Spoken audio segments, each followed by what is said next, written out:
नमस्कार दोस्तों, welcome to Vigyan with doctor ji. I am doctor Govindarajan, radiologist यानी कि आपका scanning doctor. In my previous videos, I was talking about ultrasound scanning in pregnancy and of course high risk pregnancy. So in the last video, I have actually summarized the scanning techniques used in high risk pregnancy. In today's video, let me talk about ultrasound scanning of breasts, also called sonomammography. ಅಂದರೆ breast cancer detection ಮಾಡಲಿಕ್ಕೆ ಅಥವಾ ಬ್ರೆಸ್ಟಲ್ಲಿ ಏನಾರ ಸ್ವೆಲ್ಲಿಂಗು, lumps ಅಂದರೆ ಗಂಟುಗಳು ಏನಾರ ಇತ್ತು ಅಂತಂದರೆ ಅದನ್ನು evaluate ಮಾಡೋದಕ್ಕೆ one of the very good tools ಇದು. ಸೊ ಬ್ರೆಸ್ಟ್ ಸ್ಕ್ಯಾನಿಂಗ್ ಮಾಡೋದಕ್ಕೆ, ಬ್ರೆಸ್ಟ್ ಇವ್ಯಾಲ್ಯೂಯೇಷನ್ ಮಾಡೋದಕ್ಕೆ there are various methods. But most commonly used ಅಂದರೆ ಒಂದು ಮ್ಯಾಮೋಗ್ರಫಿ, ಇನ್ನೊಂದು ಅಲ್ಟ್ರಾಸೌಂಡ್, ಮತ್ತು ಇನ್ನೊಂದು PET C T scan and MRI. PET C T scan usually ನಾವು cancer ಇದ್ದರೆ ಮಾಡ್ತೀವಿ, ಇಲ್ಲ ಅಂತಂದರೆ PET C T scan generally ಮಾಡಲ್ಲ. ಮ್ಯಾಮೋಗ್ರಫಿ ರೆಗ್ಯುಲರಾಗಿ ಮಾಡ್ತೀವಿ. ಅಂದರೆ mammography is use for screening. ಅಂದರೆ 40 ವರ್ಷ ವಯಸ್ಸಾದ ಮಹಿಳೆಯರಿಗೆ every year annually x-ray mammography ಮಾಡಿಸ್ಬೇಕು. ಎಕ್ಸ್ರೇ ಮ್ಯಾಮೋಗ್ರಫಿ ಮಾಡಿಸುವಾಗ be careful that you have to go for digital mammography ಇರುವಂತಹ ಸೆಂಟ್ರಿಗೆ ಹೋಗಿ ಮಾಡಿಸ್ಕೋಬೇಕು, because that is a standard of care. ಅದಾದಮೇಲೆ ಮ್ಯಾಮೋಗ್ರಫಿಗೆ ಸಂಬಂಧವಾಗಿ ನೋಡಿದಾಗ ಸಪೋಸ್ ಮ್ಯಾಮೋಗ್ರಫಿಯಲ್ಲಿ ಡೆನ್ಸಿಟಿ ಜಾಸ್ತಿ ಇದೆ ಅಥವಾ ಕ್ಲಿಯರಾಗಿ ಗೊತ್ತಾಗ್ತಾ ಇಲ್ಲ, ಈ ಥರ ಕೇಸಸ್ಸಲ್ಲಿ ಅಲ್ಟ್ರಾಸೌಂಡ್ ಮಾಡಬೇಕಾಗತ್ತೆ. ಅಥವಾ ವುಮನ್ ಅಂದರೆ ಹೆಂಗಸು 40 ವರ್ಷಕ್ಕಿಂತ ಕಮ್ಮಿ ಇದ್ದಾರೆ, ಏನೋ ಒಂದು ಸಿಂಪ್ಟಮ್ ಇದೆ ಅವರಿಗೆ, ಬ್ರೆಸ್ಟ್ ಲಂಪ್ ಇರ್ಬೋದು, ಸ್ವೆಲ್ಲಿಂಗ್ ಇರ್ಬೋದು, ಅಥವಾ ಅವರಿಗೆ ನಿಪ್ಪಲ್ ಡಿಸ್ಚಾರ್ಜ್ ಇರ್ಬೋದು, ಬ್ಲಡ್ ಇರ್ಬೋದು, ಅಥವಾ ಫೋಕಲ್ ಗಂಟು ಅಂದರೆ ಕಂಕಳಲ್ಲಿ ಗಂಟು ಇರಬಹುದು. ಈ ಥರ ಎಲ್ಲ ಇತ್ತು ಅಂದಾಗ ಫಸ್ಟ್ ನಾವು ಮಾಡೋದು ಕ್ಲಿನಿಕಲ್ ಎಕ್ಸಾಮಿನೇಷನ್ ಅಂತ ಮಾಡ್ತಾರೆ. ಅದು ಬಿಟ್ಟರೆ ಒಂದು ಅಲ್ಟ್ರಾಸೌಂಡ್ ಸ್ಕ್ಯಾನಿಂಗ್ ಅಂತ ಮಾಡ್ತೀವಿ. ಅಲ್ಟ್ರಾಸೌಂಡ್ ಸ್ಕ್ಯಾನಿಂಗ್ ಏನಕ್ಕೆ ಮಾಡ್ತೀವಿ ಅಂತಂದರೆ one of the very useful tools. Second thing, ಇದು ಸೇಫ್ಟಿ, ಇದರಲ್ಲಿ ರೇಡಿಯೇಷನ್ ಇಲ್ಲ, ಹಾಗಾಗಿ ಎಷ್ಟು ಬಾರಿ ಬೇಕಿದ್ರೂ ಮಾಡಬಹುದು. ನಂಬರ್ 3, ಅದರಲ್ಲಿ ಏನಾರ ಲೀಷನ್ ಅಂದರೆ ಅದರಲ್ಲಿ ಗಂಟು ನಮಗೆ ಅಲ್ಟ್ರಾಸೌಂಡಲ್ಲಿ ಕಾಣಿಸ್ತು, ಅಪ್ ಟು 5 ಮಿಲಿಮೀಟರ್ಸ್ ತನಕ ನಾವು ಡಯಾಗ್ನೋಸ್ ಮಾಡಬಹುದು.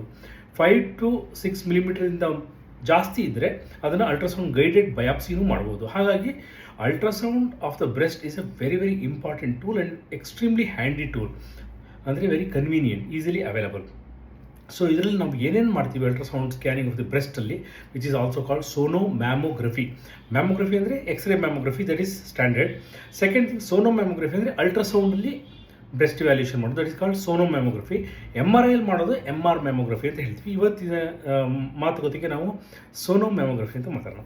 ಸೋನೋಮ್ಯಾಮೋಗ್ರಫಿಯಲ್ಲಿ ನಾವು ಏನೇನು ಮಾಡ್ತೀವಿ, ಫಸ್ಟು ಬ್ರೆಸ್ಟ್ ಇವ್ಯಾಲ್ಯೂಷನ್ ನೋಡ್ತೀವಿ, ಅದು ಒಳಗಡೆ ಯಾವ ಥರ ಡೆನ್ಸಿಟಿ ಇದೆ, ಡಕ್ಟ್ಸ್ ಏನಾರ ಡೈಲೇಟೆಡ್ ಇದೆಯಾ, ಅಥವಾ ಏನಾರ ಗಂಟಿದೆಯಾ, ಸಿಸ್ಟ್ಸ್ ಇದೆಯಾ ಅಂದರೆ ನೀರಿನ ಗುಳ್ಳೆಗಳು ಕಾಮನ್ ಅದಿದೆಯಾ, ಅಥವಾ ಆಂಪಿಟ್ಸಲ್ಲಿ ಏನಾರ ಸ್ವೆಲ್ಲಿಂಗ್ ಇದೆಯಾ, ಗಂಟುಗಳಿದೆಯಾ, ಇದೆಲ್ಲ ನೋಡ್ತೀವಿ. ಸಪೋಸ್ ಏನಾರ ಒಂದು ಲೀಷನ್ ಕಾಣಿಸ್ತು, ಅದನ್ನು ನಾವು ಕಲರ್ ಡಾಪ್ಲರ್ ಅಂತ ಯೂಸ್ ಮಾಡ್ತೀವಿ. ಕಲರ್ ಡಾಪ್ಲರ್ ಅಂದರೆ ಅದು ಬ್ಲಡ್ ಫ್ಲೋ ಗೊತ್ತಾಗುತ್ತೆ. ಅದು ಬ್ಲಡ್ ಫ್ಲೋ ಜಾಸ್ತಿ ಇತ್ತು ಅಂತಂದರೆ ಹೈಲಿ ಮ್ಯಾಲಿಗ್ನೆಂಟ್ ಅಂದರೆ ಕ್ಯಾನ್ಸರಸ್ ಇರಬಹುದು. ಬ್ಲಡ್ ಫ್ಲೋ ಕಡಿಮೆ ಇತ್ತು ಅಥವಾ ಬ್ಲಡ್ ಫ್ಲೋ ಇಲ್ಲವೇ ಇಲ್ಲ, ಸರಿಯಾಗಿ ಕಾಣಿಸ್ತಾನೆ ಇಲ್ಲ ಅಂತಂದರೆ ಕ್ಯಾನ್ಸರ್ ಆಗುವಂಥ ಚಾನ್ಸಸ್ ಕಮ್ಮಿ. ಸೆಕೆಂಡು, ನಾವು ಇದರಲ್ಲಿ ಮೈಕ್ರೋ ಕ್ಯಾಲ್ಸಿಫಿಕೇಷನ್ ಸಮ್ಟೈಮ್ಸ್ ಕಂಡುಹಿಡಿತೀವಿ. ಮ್ಯಾಮೋಗ್ರಫಿಯಲ್ಲಿ ಮೈಕ್ರೋ ಕ್ಯಾಲ್ಸಿಫಿಕೇಷನ್ಸ್ ಅಂತ ಹೇಳ್ತೀವಿ, ಅಲ್ಟ್ರಾಸೌಂಡಲ್ಲೂ ಕೆಲವೊಮ್ಮೆ ಕಾಣಿಸುತ್ತೆ. ಅದು ಬಿಟ್ಟರೆ ಅದರದ್ದು ಶೇಪ್ ನೋಡ್ತೀವಿ, ಮಾರ್ಜಿನ್ಸ್ ನೋಡ್ತೀವಿ, ಟ್ಯೂಮರ್ ಏನಾರ ಇತ್ತು ಅಂತಂದರೆ. ಅದ್ರ ಜೊತೆಗೆ ಇಲಾಸ್ಟೋಗ್ರಫಿ ಅಂತ ಒಂದು ಇನ್ನೊಂದು ಟೂಲ್ ಇದೆ, ಅದು ಅಲ್ಟ್ರಾಸೌಂಡ್ ಟೂಲೇ. ಅದರಲ್ಲಿ ನಾವು ಏನು ಮಾಡ್ತೀವಿ, ಆ ಲೀಷನ್ ಅಥವಾ ಸ್ವೆಲ್ಲಿಂಗನ್ನು ಟಚ್ ಮಾಡ್ದೇ ಅದು ಹಾರ್ಡಾ ಸಾಫ್ಟಾ ಅಂತ ಗೊತ್ತಾಗುತ್ತೆ. ಸೊ ಇಲಾಸ್ಟೋಗ್ರಫಿ ಅಲ್ಟ್ರಾಸೌಂಡ್ ಯೂಸ್ ಮಾಡಿಕೊಂಡು ಟ್ಯೂಮರ್ನ ಗಟ್ಟಿ ಇದೆಯಾ ಅಥವಾ ಸಾಫ್ಟ್ ಇದೆಯಾ ಅಂತ ಕಂಡುಹಿಡ್ತೀವಿ. ಗಟ್ಟಿ ಇರುವಂತಹ ಟ್ಯೂಮರ್ಗಳು ಲೈಕ್ಲಿ ಮ್ಯಾಲಿಗ್ನೆಂಟ್. ಸೊ ಇದೆಲ್ಲ ಮಾಡಿ ನಾವು ಕಂಡುಹಿಡಿದ ಮೇಲೆ ಮ್ಯಾಲಿಗ್ನೆನ್ಸಿ ಚಾನ್ಸಸ್ ಇರುತ್ತೆ ಅಂತ ಇಟ್ಕೊಳ್ಳಿ. ಆವಾಗ ನಾವು ಅದನ್ನು ಬಯಾಪ್ಸಿ ಮಾಡಬೇಕು. ಯೂಶ್ವಲಿ ನಾವು ಬೈರಾಡ್ಸ್ ಕ್ಯಾಟಗರಿ ಅಂತ ಹೇಳ್ತೀವಿ. ಬೈರಾಡ್ಸ್ 1, 2, 3, 4, 5 ಅಂತ 1 ಮತ್ತು 2 ಇದ್ದರೆ ಏನು ಮಾಡೋದಿಲ್ಲ. ಬೈರಾಡ್ಸ್ 3 ಅಂತ ಕೊಟ್ಟಾಗ ಯೂಶ್ವಲಿ ನಾವು ಐದರ್ 6 ಮಂತ್ಸ್ ಒಂದ್ಸರಿ ಮತ್ತೆ ಫಾಲೋ ಅಪ್ ಮಾಡ್ತೀವಿ ಅಥವಾ ಬಯಾಪ್ಸಿ ಮಾಡ್ತೀವಿ. 4 ಅಂತ ಅಂದರೆ 4 and 5 ಇದಂತಂದರೆ ಯೂಶ್ವಲಿ ಬಯಾಪ್ಸಿ ಮಾಡಲೇಬೇಕಾಗುತ್ತೆ ನಾವು. ಸೊ ಅಲ್ಟ್ರಾಸೌಂಡಲ್ಲಿ ಕಾಣಿಸಿರುವಂತಹ ಲೀಷನ್ಸ್ ಅಥವಾ ಸ್ವೆಲ್ಲಿಂಗನ್ನು ನಾವು ಅಲ್ಟ್ರಾಸೌಂಡ್ ಗೈಡೆಡ್ ಬಯಾಪ್ಸಿ ಮಾಡ್ಬೋದು, ಏಕೆಂದರೆ ಹೊರಗಡೆಯಿಂದ ಅದು ಕಾಣಿಸೋದಿಲ್ಲ, ಪಾಲ್ಪೇಟು ಆಗೋದಿಲ್ಲ. ಸೊ ಹೀಗಾಗಿ ಸೋನೋಮ್ಯಾಮೋಗ್ರಫಿ ಅನ್ನೋದು ಒಂದು ಬಹಳ ಇಂಪಾರ್ಟೆಂಟ್ ಆದ ಇನ್ವೆಸ್ಟಿಗೇಷನು. ಇದನ್ನು ಯಾರಿಗೆ ಬೇಕಾದರೂ ಮಾಡಬಹುದು, ಎಷ್ಟು ಬಾರಿ ಬೇಕಾದರೂ ಮಾಡಬಹುದು. ಇದರಲ್ಲಿ ನಿಮಗೆ ಏಜ್ನ ಲಿಮಿಟೇಷನ್ ಇರೋದಿಲ್ಲ, ರೇಡಿಯೇಷನ್ ಇರೋದಿಲ್ಲ, very safe. Additionally colour Doppler ಅಂದರೆ ಬ್ಲಡ್ ಫ್ಲೋ ನೋಡಬಹುದು, ಇಲಾಸ್ಟೋಗ್ರಫಿಯಿಂದ ಅದು ಹಾರ್ಡ್ ಸಾಫ್ಟ್ ಅಂತ ನೋಡ್ಬೋದು. ಹಾಗಾಗಿ ಇದು one of the very very important additions to breast imaging.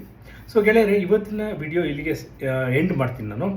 Next ನನ್ನ ವಿಡಿಯೋದಲ್ಲಿ ಸೋನೋಮ್ಯಾಮೋಗ್ರಫಿ ಅಥವಾ ಬ್ರೆಸ್ಟ್ ಇಮೇಜಿಂಗ್ ಬಗ್ಗೆ ಏನೋ ಒಂದು ಸ್ವಲ್ಪ ಜಾಸ್ತಿ ಮಾತಾಡೋಣ. If you want to know more about imaging of the breast, please follow me on Vignan with doctor G. Jai Hind.